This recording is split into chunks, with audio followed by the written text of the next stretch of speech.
Garcia. Oh, dégagement un peu n'importe comment de Bougarine. Stoll pour Curito.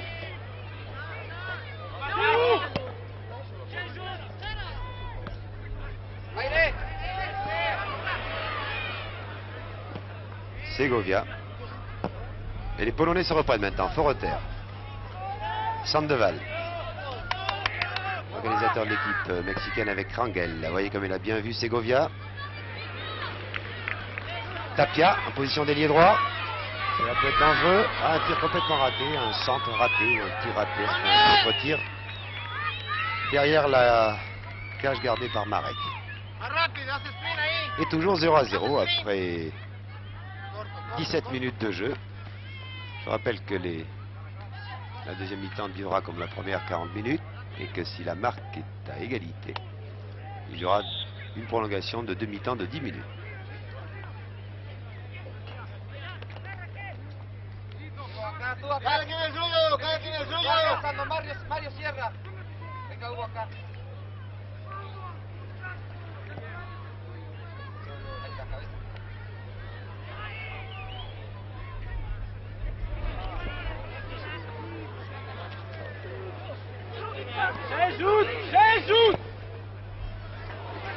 Toujours cette tactique des Mexicains de s'avancer. Je vous l'ai dit, c'est une tactique qui peut être très dangereuse. Car lorsqu'il y a un joueur qui est à la traîne, là en l'occurrence c'était Garcia, le numéro 5, eh bien il n'a pas de hors-jeu. Les Mexicains sont impressionnants, c'est Garcia là qui a la balle, car il crie lorsqu'il s'avance comme ça. Mais à 2 reprises, on fait être surpris par les Polonais.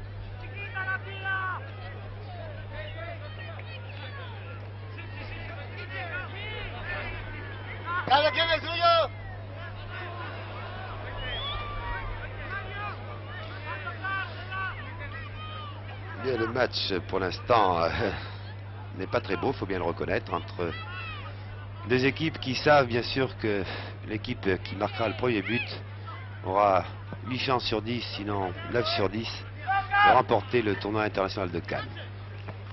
Alors on ne veut pas se livrer, on craint le contre, voilà, ça s'est produit avec Sandoval pour Sanchez. Oui, et oui, une faute là de Kiesel, le numéro 14, qui a remplacé Frisiak. Monsieur Elias l'appelle, sans doute un avertissement. Non, pas de carton jaune, mais disons un avertissement verbal de monsieur Elias. Sanchez pour Carrillo.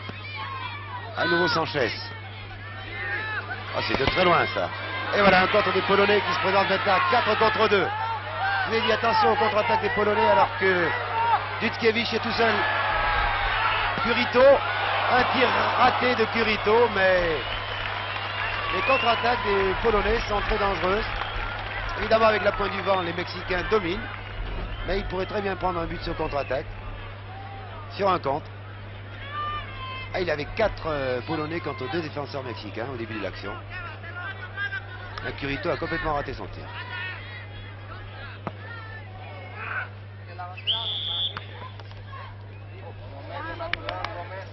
Et oui, on a poussé M. Carrillo dans le dos. Ce n'est pas permis. Sandoval s'est dribblé lui-même. À nouveau Curito. Ce fameux Niemek. Curito est tout seul, il n'est pas hors jeu. Ah, il n'a pas pu tirer. La balle est quand même contrôlée par la Docha. Et voilà, les Mexicains s'en sortent, mais vraiment cette défense mexicaine est peu sûre. Et c'est maintenant une contre-attaque par Tapia des Mexicains. Le match enfin est lancé. Vous voyez, les Polonais ont dominé, ont failli marquer, et tout de suite les Mexicains ont contre-attaqué sans tergiverser. Garcia à nouveau à son gardien Aguilar pour calmer un peu le jeu. Ce n'est jamais du goût du public, mais le gardien de but, c'est un joueur comme les autres, enfin pas tout à fait, il se sert de ses mains. Kiesel. Au milieu de terrain, ce sont les Mexicains qui dominent, malgré cette mauvaise passe qui est arrivée à Jaloja, ou Jalocha. Niemek. Dutkiewicz. Ah, il va vite, Dutkiewicz. Oh là là, Quelle faute de Bougarine. Allez, défense mexicaine s'affole en ce moment. Dégagement de Cosio qui avait dû se replier pour prêter main forte à sa défense. Dudek. Allez, Polonais domine maintenant. Galora. Encore un dégagement de Bougarine en corner. On s'affole un petit peu et même beaucoup. 5e corner pour les Polonais, très applaudi, car si la foule au début de la rencontre avait un petit penchant en faveur des Mexicains, elle reconnaît maintenant que les Polonais, contre le vent, jouent très bien au football, sont très rapides et très dangereux. Et c'est encore Cosio. Et on dégage par Segovia un peu n'importe comment, alors que l'avant-centre, Rangel était isolé là. Rangel, la balle à gauche, un très bon 1-2. Et un lob. Et oui, c'est le but, un très beau lob de Sanchez.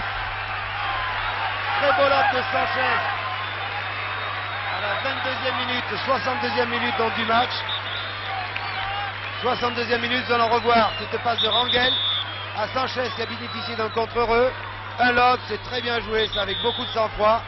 Sanchez marque donc le premier but de la rencontre à la 62e minute du match. But de Sanchez, donc le Mexique mène par 1-0. Et c'est précisément au moment où les Polonais jouaient bien, où ils étaient dangereux, où ils affolaient la défense mexicaine, que sur contre-attaque, à 2, mené à 2 entre Rangel, le numéro 10, et le numéro 11, Sanchez. Sanchez a réussi un très beau lob sur Marek, alors qu'il y a un changement dans l'équipe. Oui, voilà, quel est le joueur qui sort? C'est Cosio qui est sorti et remplacé par le numéro 16, Gomez Victor. Voilà, Gomez Victor a remplacé Cosio. Pourtant Cosio était partout, mais peut-être que l'entraîneur de l'équipe mexicaine, qui s'appelle d'ailleurs Portugal, Alfonso Portugal, a voulu faire entrer un défenseur. Après tout, son équipe mène par 1-0. Mais non, elle attaque toujours Carrillo. Car ce serait quand même décevant que des jeunes, des juniors, des jeunes gens de 17 à 18 ans se replient sur leur but après avoir marqué un but. La balle est sortie en touche. Mise en touche par Sandoval. Remise en jeu, non, c'est un coup franc. Faute de Sandoval.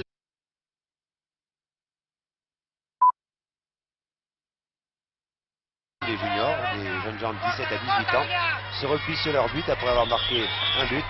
La balle est sortie en touche. Mise en touche par Sandoval. Remise en jeu, non, c'est un coup franc.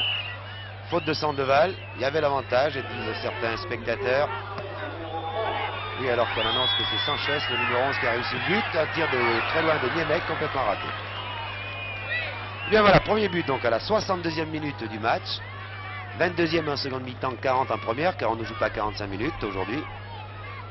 Et le Mexique mène par 1-0.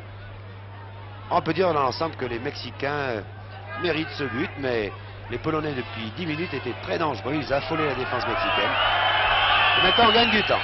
Attention, cela pourrait valoir un avertissement aux joueurs mexicains qui la font de l'anti-jeu, car tout de même il reste encore un quart d'heure à jouer.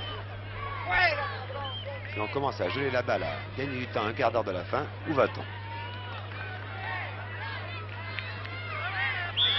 Et puis en avant, bien entendu, du remplaçant, la Gomez Victor, celui qui vient d'entrer en jeu. Il se signale tout de suite par une faute. Il a remplacé Cosio, qui pourtant a fourni un très bon match, mais il était peut-être fatigué ou blessé. Voilà, il faut s'attendre à une réaction terrible maintenant des Polonais, qui ont raté un pénalty en première mi-temps, à 35e minute.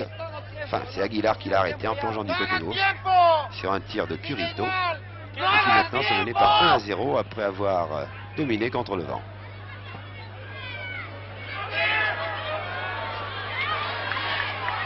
Rangel, l'auteur de la passe à Sanchez, qui a amené le but.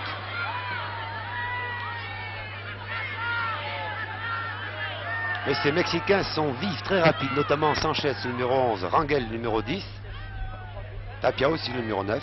Et il ne serait pas surprenant que si les Polonais continuent à dominer, à attaquer comme cela, ils marquent un deuxième but sur contre-attaque. Dégagement très très loin de Segovia. Avec l'aide du vent, il est vrai. Voilà, le remplaçant, Gomez Victor. C'est un homme de milieu de terrain. Tapia, il dribble tout seul. Trop seul peut-être, non, car tout de même Sandoval est là. pour Sanchez, l'auteur du but.